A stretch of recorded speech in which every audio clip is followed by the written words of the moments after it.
Hello and welcome back to NSUSpartans.com, fueled by Gatorade. Your final score tonight, UNCG takes care of Norfolk State here at Joe Eccles Hall. Your final score is 73-66. Glad to have you here with us. Also with us is Rae Corbo, our Spartan Partners post-game player of the game. Ended up with 22 points tonight, 5 rebounds, and 4 assists. First of all, Rae, it was a nip-and-tuck ball game. We sort of took control of the game in the second half. Really did a good job defensively, especially from that 15-minute mark to the 10-minute mark.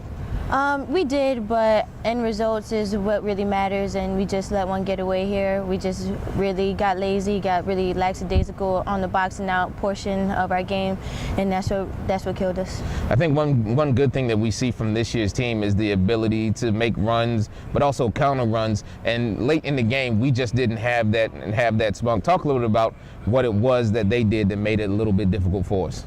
Well, we were very concerned about their transition game, and we did our best to stop that. But what they did was they went to their strength, and they were playing to what was working for them. And that was just getting the ball inside, and we just, for some reason, we just struggled a lot defending that, and that's what hurt us. I think one thing also with the young team that we have is getting these games under our belt early, so that when the later part of the season comes along, we have an opportunity to correct some of the mistakes. Right. Talk a little bit about being one of the older players on the team and working with some of these younger players to get them to know what to do and what not to do in certain situations.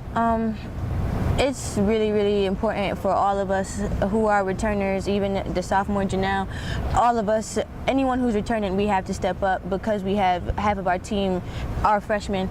So anything we can do in terms of, side work, helping them or giving them tips after plays have broken down, just, trying to lead, even if we don't have the ball, just letting them know what needs to be done is very important for us this year. But, they're just going to have to step up. We're not in a position this year where they can be freshmen. They're going to have to step up and become sort of veteran players early. I know it's not fair sometimes, but that's just the position they're in, but they can handle it. So I think also good for you is that you're back and you look pretty normal with the knee brace playing. Right. Talk a little bit about how your transition coming back to the game has been.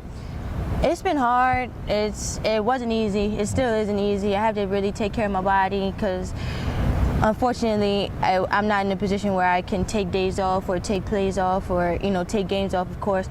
So I have to just really maintain my physical health, and I have to keep rehabbing. But, it's not easy, but I'm just glad to be back. And finally, going into Sunday's game against Wofford, how do you put this one behind you and get ready for the Wofford team coming in on Sunday? Just short memory. You got to take what we didn't do and correct it between Friday and Sunday. Can't harbor on it, but you have to remember how this feels so that it doesn't happen again. Thank you for stopping by. Your final score 73-66. Rae Corbo, our Spartan Partners, played the game. She ended up with 22 points and 4 rebounds. We'll see you on Sunday as Norfolk State hosts Wofford right here at Joe Eccles Hall. Game time is at 2:00 p.m. For Rae Corbo, I'm Ross Gordon. You've been watching NSUSpartans.com, fueled by Gatorade.